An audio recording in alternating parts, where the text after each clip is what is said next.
नमस्कार, स्पॉटलाइट हरियाणा में आपका स्वागत है। मैं हूं वैशाली चौधरी और हफ्ते की बड़ी खबरों के साथ एक बार फिर से मैं हाजिर हूं।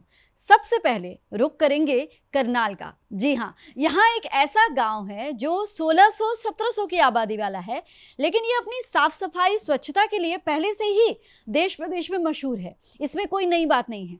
नई बात इसमें यह है कि इस बार स्वतंत्रता दिवस के मौके पर प्रधानमंत्री नरेंद्र मोदी इस गांव को सम्मानित करेंगे। इस खबर के मिलते ही पूरे गांव में खुशी का माहौल है।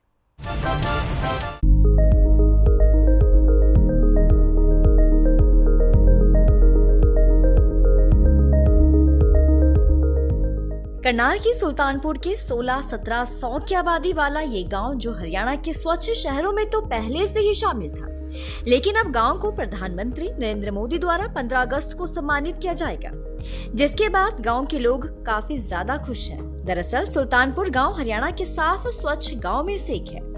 इस गांव ने काफी तरक्की की है। सफाई व्यवस्था के मामले में हो या फिर जिस तरीके से गांव में कार्य किए हैं, इन सबको देखते हुए ये अवार्ड सरपंच जैसलमेर सिंह चौहान को दिया जा रहा है।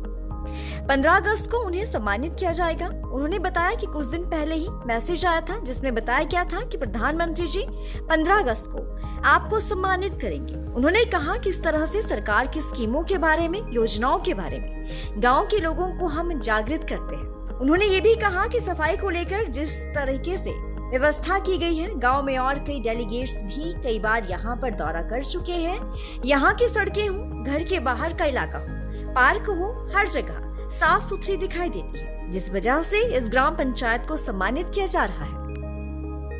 ये सरपंच का सम्मान या पूरे गांव का है, हमारे जिले का है। पूरे हरियाणा में हमारा जिले का नाम होगा।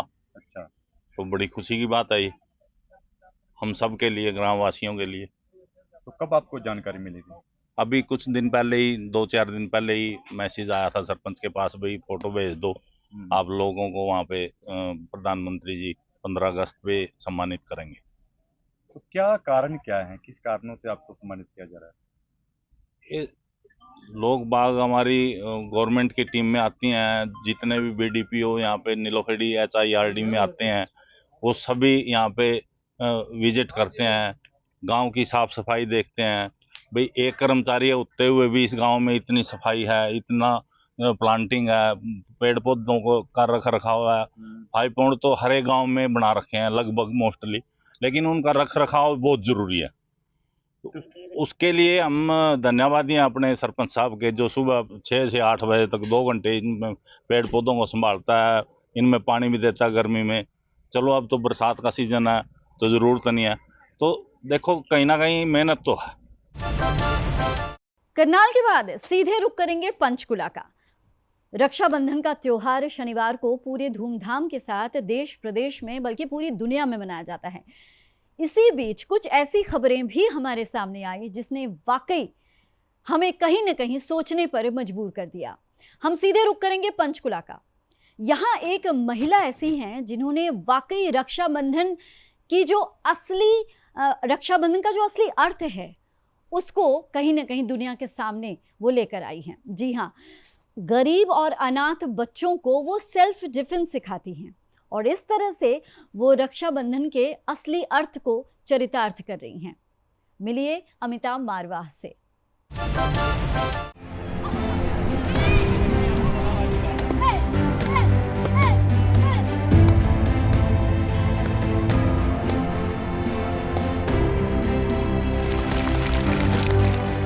ये हैं हरियाणा के पंचकुला की रहने वाली महिला अमिता मारवाह, जिनका नाम सुनते ही हजारों हाथ दुआओं और कृतज्ञता से जुड़ जाते हैं। वजह है अमिता मारवाह द्वारा निस्वार्थ भाव से ऐसे साधन विहीन बच्चों की जिंदगी में खुशहाली भरना, जिनके काबिलियत या हुनर अक्सर तंग हालात के सामने घुटने टेक दिया करते हैं। अमिता मारवाह गरीब बस्तियों में रहने वाले बच्चों की जिंदगी में उम्मीद की नई किरण भर रही हैं।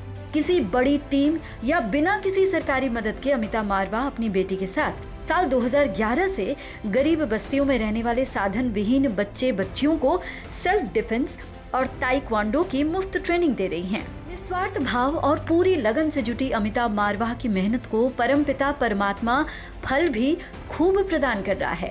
इसकी बदौलत अभी तक अमिता मारवाह द्वारा ट्रेनिंग प्राप्त करने वाले 6 युवक इंडियन आर्मी में सिलेक्ट हो चुके हैं, जबकि 10 बच्चे NIS कोच, 80 के करीब स्टेट रेफरीज बन चुके हैं। सर मेरे ख्याल से मैं लोगों को सेल्फ डिफेंस सिखाती हूँ, तो शायद इस वजह से ये लोग सोचते हैं कि जैसे एक भाई रक्षा करता है बहन की, और भाई जो होता है वो वचन देता है बहन को कि मैं आप लोगों की रक्षा करूँगा, तो मैं इन लोगों को सेल्फ डिफेंस सिखाती हूँ। तो शायद यही रीज़न है कि ये लोग मुझे राखी बांधते हैं हर साल। अमिता मारवाह का परोपकार का ये सफर शुरू भी एक बड़े दिलचस्प घटना के साथ हुआ था। अमिता बताती हैं कि उन्होंने करीब 16 साल पहले झुग्गी झोपड़ी में रहने वाली एक 6 साल की बच्ची के साथ दुष्कर्म होने की खबर अखबार में पढ़ी। अमिता मारवाह की क्योंकि अपनी 2 बेटियां हैं, लिहाजा उनको ये खबर पढ़कर अपनी बेटियों को सेल्फ डिफेंस सिखाने का ख्याल आया। बेटियों को सेल्फ डिफेंस की ट्रेनिंग दिलवाने गई तो खुद भी ट्रेनिंग लेने लगी, और इसी के साथ उन्होंने ये ठान लिया कि ये सेल्फ डिफेंस ट्रेनिंग पूरी करके झुग्गी झोपड़ियों में रहने वाली गरीब घरों की बच्चियों को यही ट्रेनिंग देंगी ताकि जरूरत पड़ने पर वो अपनी रक्षा करने में सक्षम हो पाएं। बस तभी से इन्होंने गरीब बस्तियों के आसपास ट्रेनिंग देना शुरू किया, और इनके पास न केवल लड़कियां बल्कि लड़के भी ट्रेनिंग लेने लगे। अमिता अब तक लगभग 10,000 बच्चों को ट्रेन कर चुकी हैं। सर मैं ये बोलूँगी कि with the blessings of higher beings, मतलब अभी तक सभी की हम 10,000 बच्चों को ट्रेनिंग दे चुके हैं अभी तक पिछले 13 सालों में। और सर बहुत बच्चे हैं जो आर्मी वगैरह में सिलेक्ट हो चुके हैं, मिलिट्री सर्विसेज में, और NIS कोचेस बन चुके हैं, स्टेट रेफरी हैं, नेशनल रेफरी हैं, और सर आगे इंटरनेशनल रेफरी की भी तैयारी चल रही है। और इसके अलावा सर बहुत सारे बच्चे हैं जो होम ट्यूशन्स लेते हैं, स्कूल्स में जॉब करते हैं, और योगा टीचर्स भी बन चुके हैं, ताइक्वांडो टीचर्स भी हैं, कथक टीचर्स हैं। तो ऐसे करके सर मतलब बहुत सारी जितनी भी एक्टिविटीज़ होती हैं सभी में ही सर मतलब मेरा मकसद ही यही है कि जितने बच्चे मेरे साथ जुड़े हैं मैं उन सबको उनके पैरों पे खड़ा। अमिता मारवाह बताती हैं कि कई लड़के तो जब शौक में इनके पास आने लगे तब वो नशे या चेन स्नैचिंग जैसी गतिविधियों में शामिल थे, लेकिन इनकी प्रेरणा ने उनको इस मार्ग पर बढ़ने से रोक लिया। यही वजह है कि आज ऐसे हजारों बच्चे और उनके परिजन अमिता मारवाह को अपने लिए किसी फरिश्ते से कम नहीं मानते। यहाँ तक कि हर रक्षाबंधन के त्योहार पर इनको राखी बांधते हैं, क्योंकि अमिता मारवाह इनके भविष्य की रक्षा कर रही हैं। मेरे को 2-3 साल हो गए ताइक्वांडो करती हूँ, तो उन्हें ना जैसे मतलब जैसे भाई रहता है ना वैसे मतलब मैम ने ना हर चीज़ में सपोर्ट करती है। 3 सालों से मैम ने हमें बहुत सपोर्ट किया है। जैसे भाई रक्षा करता है ना वैसे मैम हमारी रक्षा करती है, इसलिए मैम को हमारे साथ। अमिता मारवाह की इस मानव सेवा ने उनको अंतर्राष्ट्रीय स्तर की पहचान भी दिलाई है। अभी तक अमिता मारवाह को कई फिल्मी सितारे भी अपने कई मंचों पर सम्मानित कर चुके हैं। अन्य सम्मानों में जैसे the iron lady India, best social worker, inspiring social worker, ऐसे तमाम तमगे जो हैं वो इनके नाम हो चुके हैं। फरवरी 2024 में कोरियन एम्बेसी ने इनको ताइक्वांडो को प्रमोट करने के लिए भी सम्मानित किया हुआ है।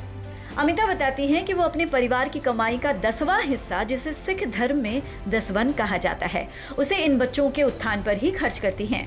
अमिता की टीम भी कोई बड़ी नहीं, बल्कि इस काम में उनकी दोनों बेटियां हिमांशी और ईशानी साथ देती हैं। फिलहाल अमिता ये काम बिना किसी सरकारी मदद के कर रही हैं, क्योंकि ऐसा करके उनको सुकून मिलता है।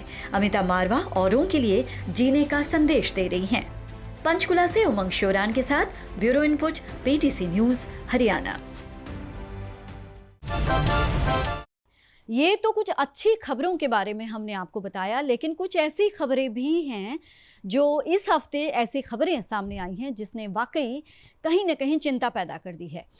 पहाड़ों में जो बारिश हो रही है उसका असर मैदानी इलाकों में भी दिख रहा है। अगर हम दूर न जाएं, पंचकुला की बात करें तो घग्गर नदी का जल स्तर लगातार बढ़ रहा है और इतना बढ़ गया है कि वो खतरे के निशान तक पहुंच चुका है।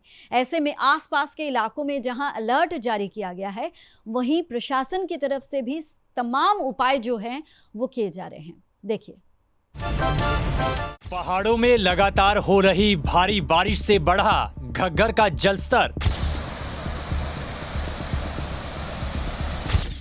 घग्गर नदी ने लिया विकराल रूप, बरसाती नालों का भी बड़ा जलस्तर।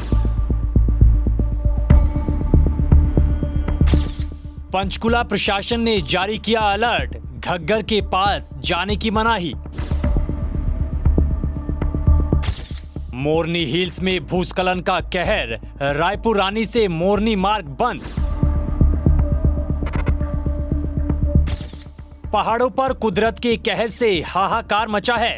उत्तराखंड का उत्तरकाशी हो या फिर हिमाचल का किन्नौर, बादल फटने की घटनाओं ने देश को झकझोर कर रख दिया है। वहीं जगह जगह लैंडस्लाइड की घटनाएं सामने आ रही हैं। इधर पहाड़ों पर लगातार हो रही भारी बारिश ने मैदानी इलाकों में खतरे की घंटी बजा दी है। पहाड़ों पर लगातार हो रही बारिश के चलते घग्गर नदी का रौद्र रूप देखने को मिला है। ताजा तस्वीरें डराने वाली हैं। जानकारी के मुताबिक घग्गर नदी का जलस्तर बढ़ चुका है, जिसको लेकर पंचकुला प्रशासन ने अलर्ट जारी कर दिया है। बताया जा रहा है कि घग्गर नदी के साथ साथ अन्य नदियों और बरसाती नालों में भी पानी का स्तर बढ़ गया है।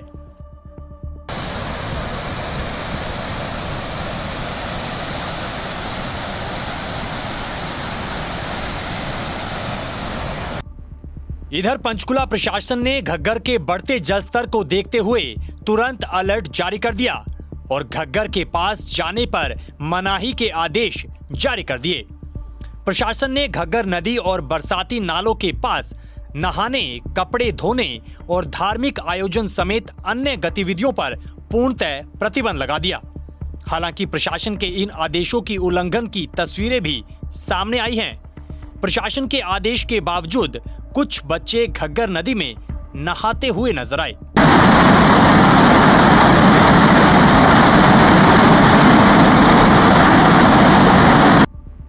वहीं पंचकुला के मोरनी हिल्स क्षेत्र में लगातार हो रही बारिश ने लोगों की मुश्किलें बढ़ा दी हैं।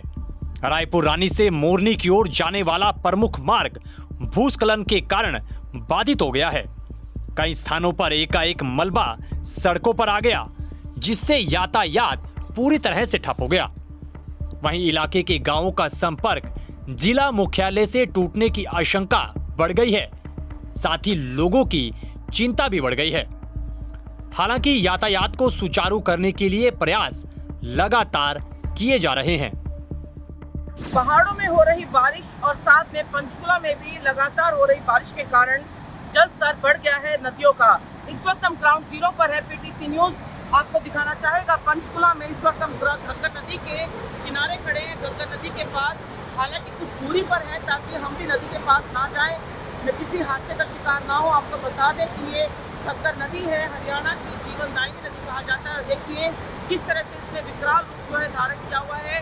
घग्गर नदी का जलस्तर बढ़ गया है। पहाड़ों में जो बारिश हो रही है उसका पानी नदियों में आ रहा है, तो पंचकुला में भी बारिश हो रही है, उसका पानी नदी में आ रहा है। और यहाँ पर आपको बता दें कि लोग जान जोखिम में डालकर इसमें नहाने के लिए उतरते हैं, कपड़े धोने के लिए, या जो लोग पूजा का सामान इसमें डालकर जाते हैं, नारियल, चुनरी, पैसे इत्यादि, उसको लेने के लिए कई बच्चे इसमें छलांग लगाते हैं और अपनी जान जोखिम में डालकर उन्हें ढूंढने का काम करते हैं। फिलहाल पंचकुला जिला प्रशासन ने नदी के जलस्तर बढ़ने को लेकर अलर्ट जारी किया है। पंचकुला जिला उपायुक्त ममता गुप्ता ने हिदायतें जारी की हैं, अलर्ट जारी किया है कि किसी भी नदी, चाहे घग्गर नदी है या अन्य बरसाती नदियां हैं या बरसाती नाले हैं, उनके आसपास ना जाएं।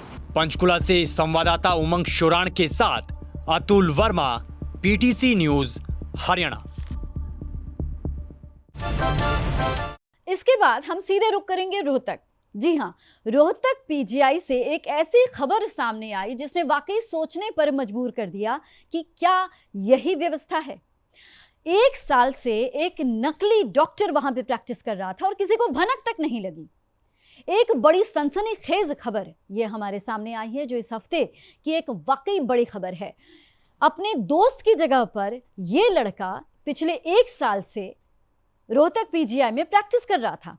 जब शक होने पर डॉक्टरों ने पकड़ा तो उसने सब कुछ उगल दिया। क्या है ये माजरा और किस तरह से ये पकड़ में आया, देखिए खबर।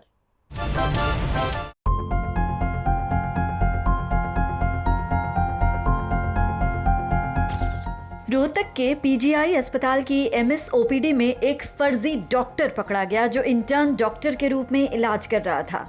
जी हाँ, पीजीआई रोहतक में गुरुवार को फर्जी डॉक्टर बनकर पहुंचा सोनीपत के निजामपुरा माजरा का साहद पकड़ा गया है। 12वीं पास साहद अपने इंटर्न दोस्त के कसाला गांव के कृष्ण की जगह हड्डी रोग विभाग की माइनर ओटी में ड्यूटी दे रहा था। सीनियर डॉक्टर ने शक होने पर उससे पूछताछ की और पहचान पत्र जांचा तो फर्जीवाड़े का पता लगा। आरोपी को पीजीआई थाना पुलिस के हवाले कर दिया गया है। पीजीआई प्रशासन की शिकायत पर पुलिस ने आरोपी साहद और इंटर्न दोस्त के खिलाफ केस दर्ज कर लिया है। दरअसल पीजीआई में इलाज के लिए आए एक शख्स ने ओपीडी में साहद को पहचान लिया और सीनियर डॉक्टर से कहा कि हमारे गांव का ये लड़का यहाँ डॉक्टर है। इस पर सीनियर ने संबंधित डॉक्टर को बुलवा लिया, उससे नाम पता और पहचान पत्र के बारे में पूछा तो आरोपी ने मोबाइल फोन में एप्रन पहना अपना फोटो दिखाया और सीनियर डॉक्टर को बरगलाने की कोशिश की। सीनियर डॉक्टर के सवालों में आरोपी साहद फंस गया। आरोपी ने पूछताछ में बताया कि 12वीं पास करने के बाद उसने पेशेंट केयर असिस्टेंट का डिप्लोमा किया है। विदेश से पढ़कर आए दोस्त कंसाला निवासी कृष्ण की जगह ड्यूटी देने आया था, वो यहाँ पर इंटर्न है। इसके चलते आरोपी को पुलिस के हवाले कर दिया गया। पीजीआई थाना प्रभारी ने जानकारी दी कि साहद के खिलाफ केस दर्ज कर उसे गिरफ्तार कर लिया गया है। अभी तक दोस्ती में ड्यूटी करने की बात सामने आई है, हालांकि मामले की जांच की जा रही है। इसी बीच संस्थान फर्जी डॉक्टर के मामले को गंभीरता से ले रहा है। इंटर्न की जगह ड्यूटी देने वाले आरोपी के खिलाफ पुलिस को शिकायत दी गई। इंटर्न के खिलाफ भी कार्रवाई की जाएगी, ऐसा पीजीआई के निदेशक जनसंपर्क वरुण अरोड़ा कहते हैं। हमें पीजीआई से सूचना मिली थी कि ऑर्थो की जो ओपीडी है ट्रॉमा सेंटर, इसमें रणबीर सिंह ओपीडी में यहाँ कोई एक डॉक्टर ने किसी दूसरे डॉक्टर की जगह ड्यूटी कर रहा है। क्या शिकायत है? शिकायत में ये मिला है कि कोई साद नाम का लड़का है जो डॉक्टर के जो चिन्ह वगैरह लिए वहाँ बैठा था, उनके वहाँ चला गया ओपीडी में। किसी कोई कृष्ण के अलावत नाम का लड़का है, कोई इंटर्नशिप का स्टूडेंट, तो उसकी जगह ड्यूटी कर रहा था। तो वहाँ उन्होंने डाउट होने पर उसको आइडेंटिटी कार्ड मांगा, तो वो आइडेंटिटी कार्ड वो दिखा नहीं पाया क्योंकि उसके पास था ही नहीं। तो इस बिना पर उसको उन्होंने वहीं पर पकड़ लिया, फिर हमारे को सूचना दे दी। तो अभी उन्होंने शिकायत दी है, हम उस पर हमने उस पर एफआईआर दर्ज कर दी। रोहतक से सुरेंद्र सिंह के साथ bureau input, PTC news Haryana.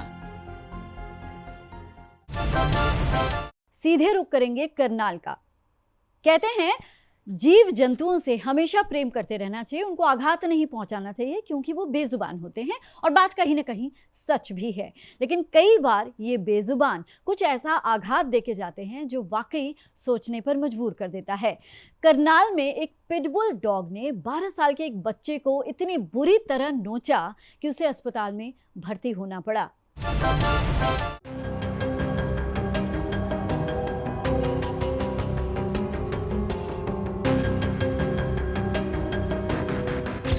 Karnal जिले में मंगलवार की देर शाम वार्ड नंबर 8 में खुले छोड़े गए कुत्ते ने गली में मौजूद 12 साल के एक बच्चे पर हमला कर दिया। कुत्ते ने पहले बच्चे का पैर पकड़ा और फिर सिर को इस तरह नोचा कि हड्डियां तक बाहर दिखने लगीं। यही नहीं, कुत्ते ने आसपास से गुजरने वाले लोगों को भी अपना शिकार बनाया और 3 लोगों को घायल किया। कुत्ते ने बाइक सवार एक शख्स पर भी हमला कर दिया।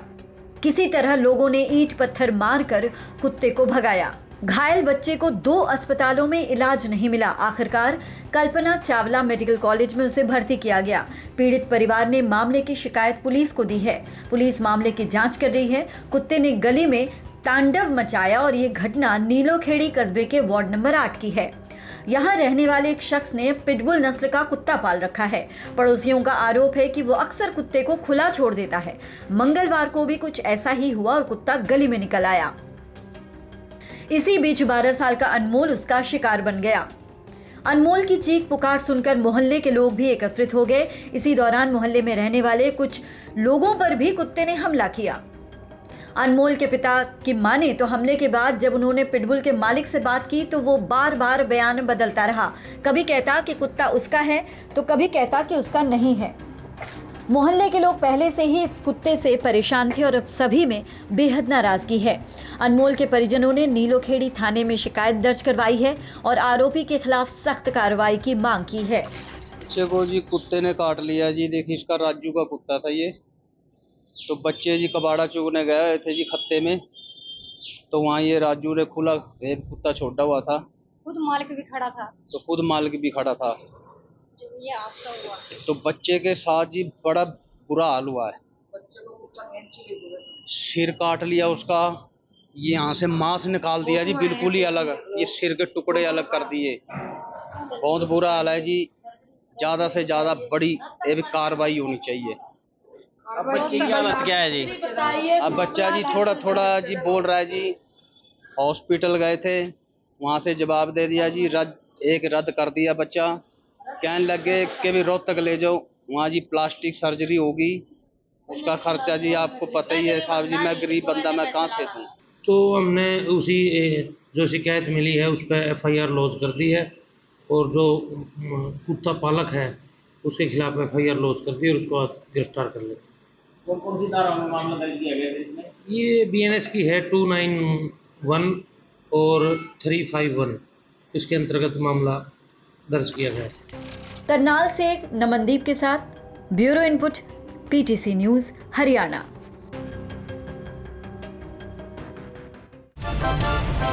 तो ये थी हफ्ते की बड़ी खबरें और यही था स्पॉटलाइट हरियाणा। अगले हफ्ते कुछ और बड़ी खबरों के साथ आपके सामने हाजिर होंगे। तब तक के लिए इजाजत दीजिए। नमस्कार।